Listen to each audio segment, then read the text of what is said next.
Прывітанне!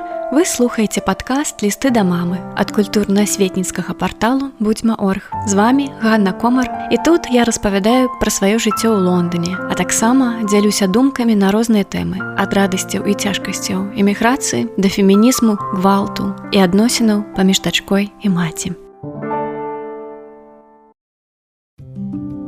Ліст першы.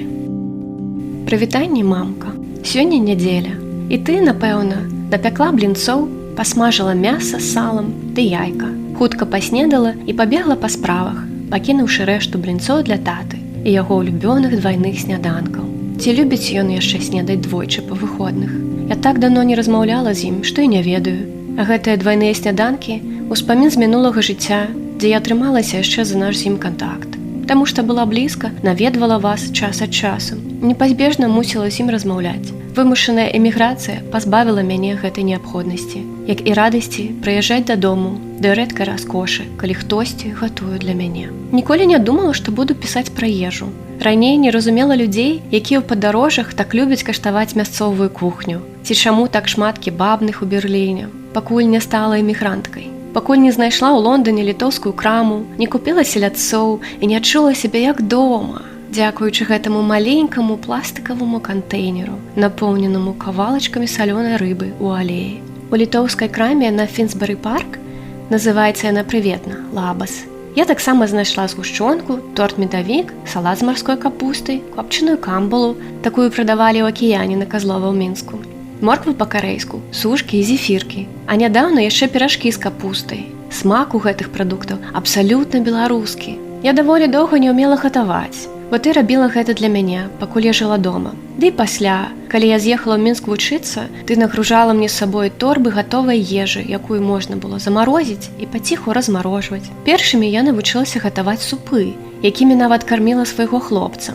Цяпер бы не рызыкнула. Але цяпер у мяне і супы іншыя. Не з макаронай і бульбай на ялавічнай костачцы, а з фасоляй, кучаравай капустай, памідорам, пасыпанай пармезанам, ці чырвонай сачавіцай з сялерай. Ніякага мяса, ніякай макароны. Тут іншыя прадукты, іншыя спецыі, адрозныя ад нашых смакі і густы.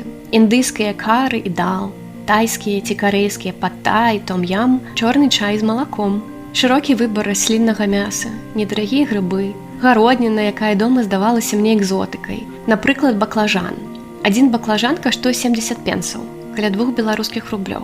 Я гатую яго з памідоркамі, чэры і базілікам, як поліўку для спагеці. Атрымліваецца нядорага і пажыўна. А можа быць, справа ў тым, што я адна, і што б я не гатавала на сябе адну, атрымліваецца бюджэтна. Я знайшла тут для сябе аналаг нашых суседзяў, Сейнсберыс, і звычайна закупаю прадукты там. Напэўна, можна было параўнаць яго з Гіпа. У іх таксама аранжавы брэндавы колер. Ёсць яшчэ Алді і Лідл. Па коштах і вайбе бліжэй да Еўраопту. Вышэй па статусе і суме, якую пакідаеш на касце за просты набор прадуктаў. Маркс і Спенсер і Waitrose. Першая гаспадыня, у якой я здымала жытло, брытанка. Закупаецца Waitrose. А тая, у якой жыву цяпер, у Маркс і Спенсер. Там, дарэчы, прадаецца смачны хлеб на содзе, на ірландскі лад, якога я больш нідзе не знайшла. З часоў ковіда тут все перайшлі на так званы sourdough bread. Хлеб на заквасцы. І гэтую любоў я не разумею. Аднойчы мне дуже моцна захацелася соку, морквавага з гарбузовым. Абегушы весь раён, я нічога такога не знайшла. Давялося браць морквавы з апельсінам ды імберцам. Не тое, што прадавалася ў суседзях вялікімі 3-літровымі слоікамі. Звычайна я гатую для сябе. Мяне траўма гатавання для іншых. Я табе пра гэта не распавядаю. Спачатку сумеснае жыццё, а пасля і шлюб з С. Я прыдумляла меню, купляла прадукты, гатавала і прыбірала пасля. Аднойчы зразумела, што так больш не магу. Калі сышла ад яго, то ў мяне надоўга адбіла ахвоту гатаваць і выгатоўваць. А пасля, памятаеш, я год валанторыла ў Ірландыі, была сацыяльным работнікам, дапамагала дарослым людзям з інваліднасцю падтрымліваць жыццё і побыт. Мы жылі ў так званым life-sharing community, як вялікая сям'я.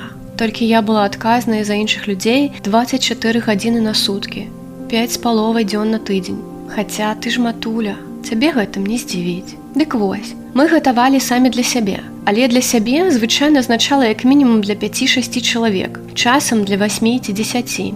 Я ніколі не магла паесці адна і проста паесці, не даглядаючы пры гэтым за іншымі. не несучы за іх адказнасць. Аднойчы я прыгатавала вячэру, гэта была грэчка з рыбай. Пайшла ў свой пакой і не выйшла да наступнай раніцы, праплакаўшы некалькі гадзін у гістэрыцы. Паламалася.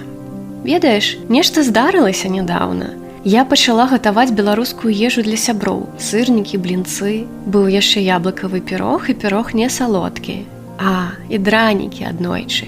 Мая самая блізкая сяброўка Су з паўднёвай Карэі. Мы пазнаёміліся тады ў Ірландыі, і яна бачыла, як цяжка мне давалася гатаванне ежы. Цяпер яна таксама жыве ў Лондоне, і кожнага разу, калі я гатую, яна здзіўляецца. У яе свядомасці я не асацыююся з хатняй гаспадыняй. Я і не ёсць хатняй гаспадыняй.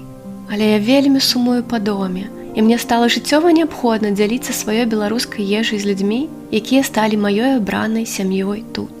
Сю дужа ўпадабала сырнікі. Адзінае, што для яе яны працуюць як дэсерт, а не асноўная страва, але я не пераймаюся праз гэта. Пару тыдняў таму здарылася дзіўнае, і я запрасіла Су на блінцы са сметанковым маслам.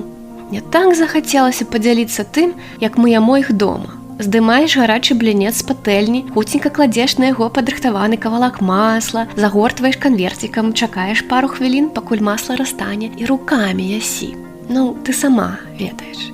Су вельмі спадабаўся, незвычайны для яе смак. І тое, з якой радасцю я гатавала гэтыя блінцы.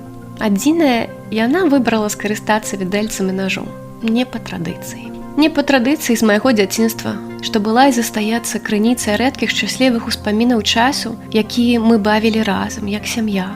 Памятаеш, як улетку мы прыязджалі да бабулі па суботах, каб дапамагчы з агародам. Заставаліся на ноч і збіралі ўсе разам за сталом, за блінцамі нядзельнай раніцай. Якое шчасце ухапіць гарачы блін, кінуць яго масла і апякаць пальцы, не жадаючы, не маючы цярпення чакаць, пакуль ён астыне, пакуль растане масла. Псіхатэрапеўтка параіла мне знайсці ўнутры сябе шчаслівае, бяспечнае месца, куды я магла б наведвацца пры патрэбе. Гэтыя раніцы – маё шчаслівае, бяспечнае месца. На 3-й год эміграцыі я вяртаюся туды ўсё часцей і нават пачала пераствараць гэтае месца ў фізічнай прасторы. Вечарам да мяне прыходзіць беларуская сяброўка Воля. Я папрасіла яе пафарбаваць мне валасы, а ў падзяку я напяку для яе блінцоў з масліцам. Праўда, гэта будзе не сняданак, а вячэра. Але і мы не ў хаце бабы Дусі. Люблю. Твая дачушка.